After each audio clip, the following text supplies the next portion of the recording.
Hi, everyone. 𝘦𝘹𝘦𝘬𝘳𝘪𝘳𝑚 here for CSM Practice, the customer success strategy consulting firm. And on this channel, as you know, we dedicate a lot of the conversations around how do we manage customers? How do we do customer success at our organization as best practices? And every now and then, I like bringing a customer success manager from the trenches to tell us all about how their day unfolds and how do they manage things. And so today I have Bhavika Kochar. Hi, Bhavika. Hi, Red. How are you? I'm good. I'm so honored to have you on my channel because you're doing so much for the community. Tell me a little bit about, besides being a customer success manager, how do you spend your day? There are so many things to do in a day, and sometimes you feel 24 hours is a very short time duration. Right. I used to feel the same when I was in the industry as well, when I was working as a customer success manager, because as CSMs, our work never ends. It's a proactive job. You need to be in touch with your customer. It is never ending job. So there are different things that I really have to be in, but the good thing is that I'm able to prioritize my time and I'm able to manage. Tell me a little bit about your side project. Yeah, so currently I have two side projects. So one is of course CS Ladies, and of course you must be aware about this community which we had started I think 1.5 year back. This community of course aims the personal success for women, and the second thing is my own podcast which is called Bhavika's Chat Show. So on both of these initiatives, I've been trying to get in touch with customer success professionals or even people outside CS, because for stories it's not just limited to CS. You can find stories and interesting people outside customer success as well. So that's how my side projects are going on, and of course it's a lot to tackle right now because there's so many things. You're in a different country altogether, you're trying to settle in as well, so trying to manage. But the good thing is that yes, I'm able to keep up the pace. Yeah. Which is amazing because I think a lot of people just trying to get by doing their job during the day and then juggle personal lives, but you add on your podcast and your CS Ladies community's involvement. I kind of wanted to have you on the show because you're such a good, ball juggler, essentially. Tell me a little bit about how do you kind of squeeze that all into your life, and what would you say are some of the top tips, if you could have them, to other young professionals that have to juggle all of this? So I think first of all, we need to accept the fact that it's not easy because there are Mhm. so many things and you're just a single individual. First and foremost, it is also very important to understand that you need to give yourself also that time, because if you don't do that, you'll get burnt out and it becomes overwhelming. So I don't push myself to that limit where it starts affecting me. So I do take out time for myself. I do go out, do exercise, pray, all such things. I do that because they are important for my personal well-being. And after that, when whatever you have, the amount of time that you have, you need to prioritize that really well. You need to understand, when maybe in this to-do list, if I have 10 items to do maybe this week, which things should be picked up first and which things can wait. It's Mm. important to understand which things can wait, because what happens, sometimes people take up those things which are not so urgent and leave those things which are really urgent. So for instance, as a customer success manager, when I was working in my firm, maybe currently the first thing that's important to me would be handling an escalation, because that's really impacting the business. And publishing my podcast, it can Wait. wait. It can wait for next 2 3 days as well. That's perfectly fine. But I Mm. can't afford to lose my customer. So that's how you need to have the right prioritization, and it's okay to be slow. Take your time. That's perfectly fine. We are not in a rat race. We are not here in competition with anyone. It's all about taking your time, understanding, okay, there are some days in it wherein you might not feel like doing also something. And that happens to all of us, which is fine, like which is perfectly fine. As human beings, you might feel like, okay, today I just wanna be out in the nature or just have some coffee and relax. So that's fine. You need to be kind with yourself as well when you're trying to juggle. That's the most important thing that I take care of, because otherwise an individual would get burned out, and we really don't want that to happen to anyone out there. Yeah. Definitely not. Definitely not. All right. So let's say, as a customer success manager, there's a lot of things that we need to accomplish during the week, the month, the quarter. Did you Yeah. end up doing a lot of like a list of things that you needed to do, like a to-do list? So yes, I am a big time fan of to-do lists, and of course those lists never end. Did you color code them? Like, Yes, yes, I do color code. I use different pens, that maybe red pen is for something which is very urgent. Green can wait for around a week or so. Or a blue pen could be something like, okay, I need to cover that up in next 2 to 3 days. So I do use different pens, different color schemes. Sometimes it is also very important to understand that it might not be a priority, but it is important. So you need to actually devise those tasks into different buckets. Mm, So I remember there is this quadrant. I saw this quadrant somewhere out there mm. on social media where it said it's not important, but it's urgent. It's important, but it's not urgent. I Yeah. tried using that also once, and I Mm. think it worked. It worked quite well. Yeah. Wow. Okay. So let's say you use the color codes and then you have still like 6 items that are in red, like stuff that you need to do fairly urgently. How do you tackle those? Like, how do you decide what to do first? So I think the first thing that I take care of is that what kind of result am I chasing with those 6 things? So for instance, if I have 6 things on my list right now, and one of those could be that maybe I need to complete my assignment, or it's my final term exams that are of course very important. One of them could be that I have a meeting, my founders call with CS ladies team. Mm. Now, of course, it is very important to tie that task to the result. That what are you actually chasing? So the call can wait, because again we all understand each other and the team is really supportive. That's perfectly fine. So due So that dates and impact are the two yes, things. See, you know what? I look at that too, but I also look at out of these tasks, how many are going to be very quick to finish and how many of them do I yeah, actually need a 3-4 hour window to just sit down, concentrate, and be done with? I call them rocks and stones. And so there's no way I can do more than one rock. And so even if I have yeah, 3 rocks that needs to be done really urgently, maybe I can space them out in a few days or start thinking about blocking certain hours in the day to just sit down and do something. But it's kind of nice always to have a few pebbles in the yeah, list that you could just check off really quickly quickly and strike feel good off. about Yeah, yourself, yeah, no, that definitely gives you that feeling of relaxation when you're actually striking off those right? things in your list. So I totally feel you there. Okay, so besides to-do list, do you do the to-do list every day?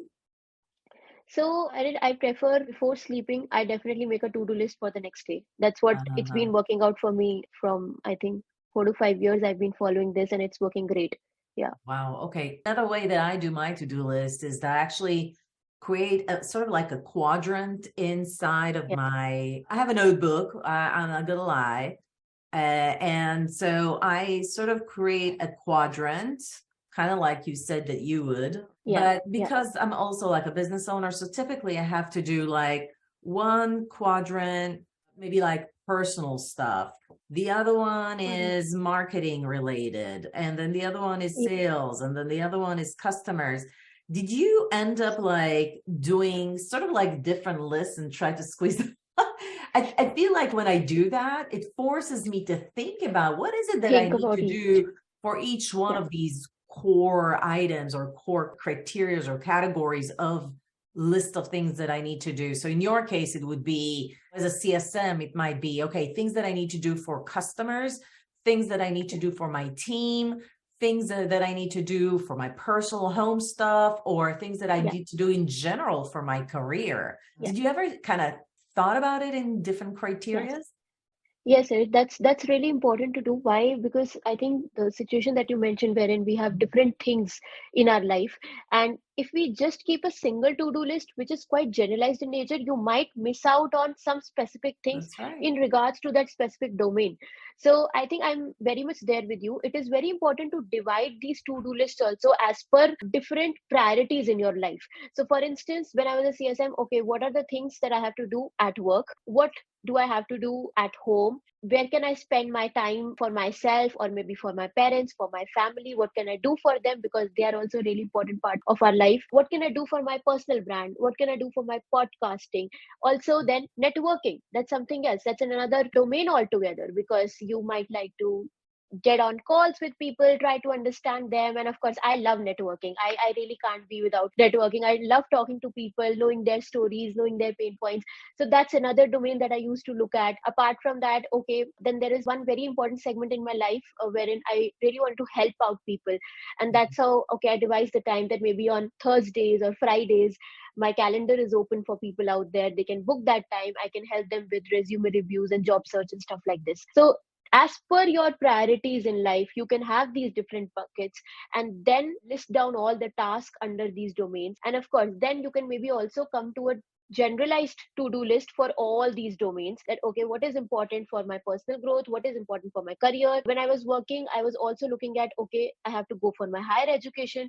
What do I have to do there? Do I have to fill up forms? What are the priorities there? What are the priorities at work? So it's important to devise that as per domain. And I think that's a wonderful thing that you brought up with it.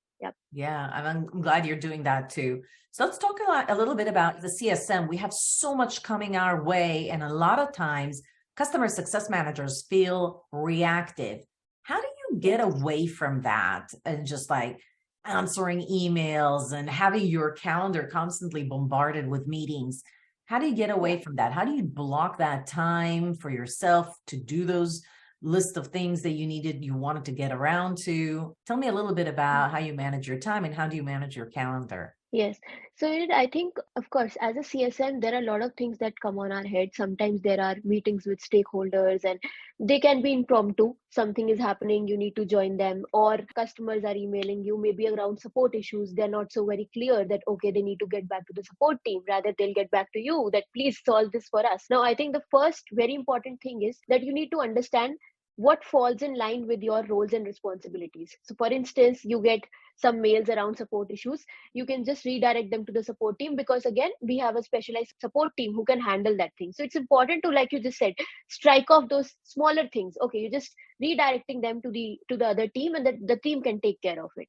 Secondly, what I feel like, it is important to block your calendar, even if it is for your personal time, wherein you are using that time to analyze data, or you're using that time to analyze the account performance, or maybe you're using that time to meet some C-level executive at your customer's company. So it's important to block that time on your calendar, because when people see that slot is empty and that's free, let's book it. And of course, it creates that mess. So it's important to book that time, even if for instance, when I was handling more than 300 customers, it's not easy to handle 300 plus customers. Wow. So yeah, and it was definitely very difficult. Now, what I used to do is, out of the days that I had selected, okay, this day I'll be handling the high touch accounts, this day I'll be handling the low touch accounts, and I divided them and I kept my calendar blocked, so that during that time I'm not disturbed by any meeting or by any sync up or anything like that. So it helps me, give me that focus time. You need to have that focus time. And when you're, of course, working with clients, customers, and it's important to proactively also understand where is the account going, how is the performance, and that's how you can come up with your strategic improvements in the account. So that's what I was doing back then. And moreover, I think one more important thing is, it is very important to clearly set your priorities. If you're talking to someone, you need to clearly tell them, okay, this is what is my agenda for today, and maybe I'm not available during this time. This time is maybe account performance analysis time, or something like that, so that they are prepared. So it's important to clarify things so that they know and they understand that, okay, this person is not available during this time of the hour, which is fine. So you mentioned you own 300 accounts. That's a really big book of business. So we talked about, how do you manage your week, your day with to-do lists? How do you manage your calendar and kind of block times to be able to do analysis, to be able to answer emails even? 300 accounts, though, that means that in a quarter, what was your goal? Is to touch, you mentioned first thing that you've done is segmented your account base to strategic and lower touch accounts. How many strategic accounts did you manage? So this was at one of the companies that I worked. The Yay. last company that I worked at, I was just handling enterprise accounts. So for enterprise section, I just had 4 to 5 accounts, and they were all Americas and Latin accounts. Before that, I worked in a company wherein I was handling 300 plus accounts. So there, yes, it was difficult to handle 300 plus accounts. And of course, when you are managing a set of those accounts as a CSM, you need to take care of them end to end, and you know that, of course, Wow. engagement, product adoption, and everything. How I used to handle such large booker business was that I used to divide them on the basis of the brand value, or maybe the MRR or the ARR. Sometimes there is a brand that's paying you a lot, and there are some brands which may not pay you a lot, but they're really good for your business. So you Right. are maybe connected to X brand, but they might not pay you, but it actually helps you in building up your brand also as a company. So you can't afford to lose them. They are important for you. So those were your strategic accounts, your most important accounts. And you mentioned that you Yes. blocked one day to handle those. Must have been like a dozen of them. What did you do with Yeah. the other 390 or whatever accounts that were Yeah. not Yeah. strategic? How Yeah. do you cater to them? Do you call them, or do you kind of come up with a customer campaigns? Like, what do you do? Or is it just Yes, mainly just the renewal transaction for those accounts? so I'll tell you the accounts that I used to handle at one of the companies, which were around 300. So out of those, majority of them were strategic accounts. There were very few medium-based accounts, and there were like more fewer than that were lower touch base accounts only. So if I talk about the low touch accounts, Mm. they are very much self-driven. So they really don't need CSMs much. You can, of course, look at the account, renewal, like you mentioned, renewal based accounts, or maybe if you feel like there is a problem with the account or implementation, there's some issue with implementation, you can always redirect them to the support team. They don't need that strategic factor much. However, when they come back to you, of course, we will have to resolve those queries for them as a CSM. But since they are not so important for the company's business, they're not given that kind of an importance like a high touch account would be given. Yeah. So it So sounds when like you gave them like a just-in-time type of interaction as needed. They had a yes, lot of technical issues. You would reach out and kind of give them yes. a little bit of what we call TLC, tender love and caring. Yeah, tender love and caring, and maybe sharing some help guides, sharing some training videos, so that okay, they are able to use the product, and if they need any help, of course we are all there for them. That's definitely the case. But that's how I used to divide, and it's also on the basis of what cadence you need to follow with the engagement of these specific accounts. So for instance, for high touch accounts, maybe you need to be in touch with them twice a week, something like that. On the contrary, if you're handling a low touch account, you Mhm. might need to get in touch with them once a month, which is perfectly fine. But you need to get in touch with your customers, because that's what a customer success manager's job is. Because Right. irrespective of the fact that they are paying low or they are paying high, they are your customers, and you need to get in touch with them. It's just about prioritizing and defining that cadence of communication and engagement with them. How did you do data analysis for that customer cohort? What kind of data points did you look at in order to decide how you're going to prioritize your week? Yeah, so I think with respect to data analysis, that's one of my most favorite parts as a customer success manager. I think data is the new oil. Mhm. Data is used everywhere. Without data, without numbers, people don't understand many things, because just text out there will not make that kind of an impression. However, if you put some data around it, you'll gain eyeballs. So it is very important to use data. And I used to do a lot of data analysis. Since I come from an IT background, I'm an engineer Mhm. as well. So I used to do a lot of automation at work. I used to use Excel, VBA, Tableau. I love Tableau, the way it visualizes various data points and creates those wonderful reports. I think I've not seen that in some of the other softwares. So I really love enjoying Tableau, and that's the reason I'm working here at UC also in the Fuqua School of Business for this specific course as a TA, where just Tableau is taught, and I just love the course and of course the professor. So Tableau is one thing which really, I don't know, it drives me, and I am really passionate about Tableau. And I used to use Tableau. I used to have VBA macros created, because what I feel in it is very important to automate things. We are in this century where IT tech is all around us. Yeah. And if things can get automated, and if they're manual in nature, why not let's automate it and save that time and efficiency for us as well and for our team as well. And that's what I did at Amazon also. I was there and I was working for a project there, and I used SQL queries to Mhm. automate a task. And the time of the task What got kind of reduced from tasks? customer So success there was, related tasks? so I joined Amazon like in the beginning of my career. So at that time, Oh, I was okay. just an associate, All right. and I was part of a team, and it was an operational task. So Yeah, yeah, yeah. that task used to take around 5 minutes per product, something like that. There was a per product ID kind of a thing. I reduced that task from 5 to 1 minute using that That's SQL awesome. query. Yeah, so I think there's a that's how lot I of think. opportunities for CSMs to automate tasks using customer success solutions or just productivity tools like True. Zapier. True. Yeah. Zapier is definitely one of the most important thing if you're a customer success manager, and it definitely helps you because you can integrate it with so many integrations. Like So I many. do that for my personal stuff also. It's so Yeah, easy. me too. And even like at one of the companies where I was working as a customer success manager, Mhm. I implemented this project which would automatically fetch JSON script from the website so that you can check the integration automatically. You don't have to go to each and every website and see the script. So I made this VBA macro, which would automatically fetch that. And I quite loved doing that. So that was also one automation project that I did. And then with respect to Zapier, I think that's one thing which is like, I love Zapier for sure. It's What not kind of only things can a CSM do with Zapier? with Zapier, I think you can do a lot of things. You can connect your email to Slack. You can connect your CRM to email, and then you can create a workflow. There are a lot of Give things me that an you can do with Zapier. example. Like, have you used Zapier as a CSM? Like, what was one thing that you used it for? There was a project that I did at a company as a CSM, and there I used Zapier to actually create an entire HubSpot workflow.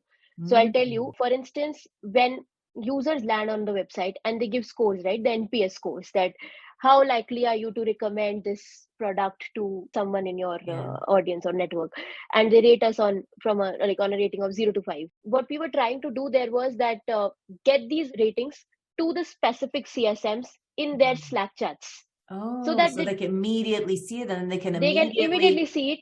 Yes, yes. reach They can out to the immediately customer. Did you also reach out. automate the email that they sent out to the customer? Or no, you did that was something that they would do manually. So I don't remember this quite. It's been 3 years ago, but what I think the flow from getting the feedback till the Slack chat was created, and that's how we use Zapier and HubSpot in between that. And as far as creating the email thing is concerned, that's also very easy. Like you can just Mm, connect Slack with email, right. and there are a lot of automations you can do that way also. But I think what I think it once you know that okay, your customer has rated you 3 on 5 or 5 on 5, it's important to maybe reach out to them with a personalized note rather than just doing that because automation is good, but it is also important to understand where we need to put in our personalized effort Right. because they're important customers. There also you can try doing segmentation. Customers which are low touch, maybe you can send them a generalized email template. Customers which are high touch, you need to get in touch with them as a person and talk to them that hey, what's wrong, where can I help you more. Yeah, Right. And if ideally they left some comments, you can address the comments that they left so that address they them. know that you actually read it. Yeah. Well, that's all the time we have today. Wow, so many tips on Zapier, on to-dos, on how to manage your calendar, using data analysis to manage as many as 300 customers. I think all of it is just amazing and really very, very helpful, hopefully, to many of the viewers that are watching our YouTube channel or listening to our podcast. Bhavika, you have so much energy. I think if anybody can learn anything about productivity, it's really from you because you're just encompassing everything that's nice and wonderful in this world. Just a woman in the trenches, just doing her thing, what she believes in, super connected to yourself and your values, and you're living your true self. So I want to thank you for coming in on the show because I believe more customer success managers should look at you as an example of young professional that's just not waiting for anybody to hand them anything, but rather creating whatever she believes is important for herself and the community. So thank you for coming on the show. Means a lot. I think it was a pleasure joining you on the show, and I've been following you a lot. You're doing so amazing job. I'm a big time fan of yours, and I think I've commented also on a couple of such posts when I see your wonderful posts on my feed. Just keep up the work that you're doing. I think we all love you, and we are really Aw. blessed that we have you around. Oh, thank you. And I love you. And I love everybody that subscribed to the channel. Thank you so much for that. If you like this video, give it a like. Yes. Connect with Bhavika. I'm going to include her LinkedIn information in the YouTube description below. And so you're welcome to connect with her. I know she's a connector. She said she loves to connect and network. So there you have it. I hope you enjoyed this video as much as I did. I'll see you at the next video.